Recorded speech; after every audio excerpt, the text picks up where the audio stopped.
అదొక ఖాళీ ప్రదేశం. వీధిలో 2 ఇళ్ల మధ్యన ఉంది. ఆ వీధి వారందరికీ ఆ ఖాళీ స్థలం ఓ చెత్త కుండీలా ఉపయోగపడుతూ ఉంటుంది.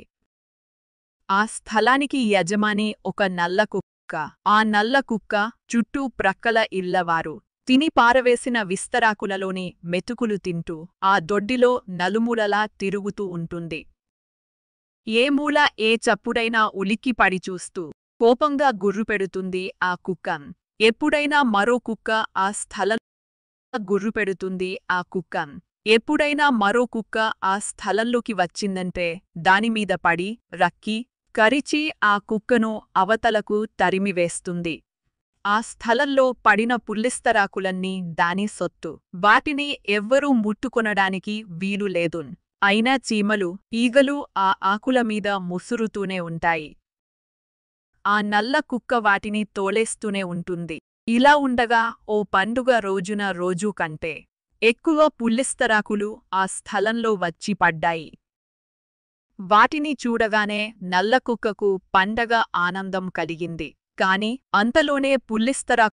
అంతలోనే పుల్లిస్తరాకులతో పడిన పిండివంటల ముక్కల వాసన పసిగట్టి మరో కుక్క తిందామని అక్కడకు వచ్చింది.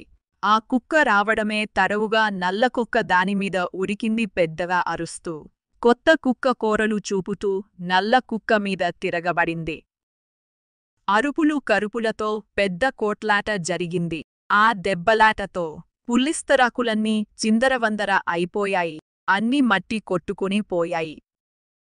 చివరకు కొత్త కుక్కను వీధి చివరిదాకా తరిమేసి నల్ల కుక్క తిరిగి వచ్చింది.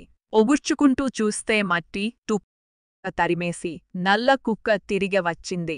ఒగుర్చుకుంటూ చూస్తే మట్టి తుక్కు చెత్తతో నిండిన పుల్లిస్తరాకులలో దానికి అన్నం మెతుకులే కనపడలేదు.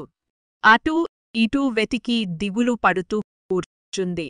ఆ ఆకులమీద తిరుగుతూ ఉన్న ఓ కండ చీమ నల్లకుక్కను చూసి జాలిగా అంది. ఎవరో తిని పారవేసిన పుల్లిస్తరాకులు నీ సొంతం అనుకుంటావు. ఎవరినీ చేరనీయవు. ఏ కుక్క అయినా వస్తే మీద పడి అరిచి కరిచి తరిమి వేస్తావు. చూడు నీ దెబ్బలాట వల్ల తిందామనుకున్నదంతా ఎలా మట్టి కొట్టుకుపోయిందో.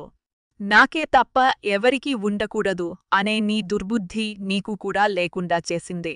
చూడు మా చీమలను ఎక్కడైనా రవ్వంత తినుబండారం కనపడితే మా చీమలనన్నిటినీ పిలుచుకు వస్తాము. అందరమూ కలిసి తింటాము. హాయిగా ఉంటాము. మా చీమలను చూసి బుద్ధి తెచ్చుకుంటే నువ్వు మీ జాతివాళ్లు బాగుపడతారు అంటూ చక్కా పోయింది కండ చీమ. ఆకలితో అలసటతో అవస్థ పడుతున్న నల్లకుక్క చీమ మాటలు సూదుల్లా గుచ్చుకున్నాయి. అలాగే పడుకుంది మట్టి ఆకులను చూస్తూ కన్నీళ్లు కారుస్తూ మూలుగుతూ.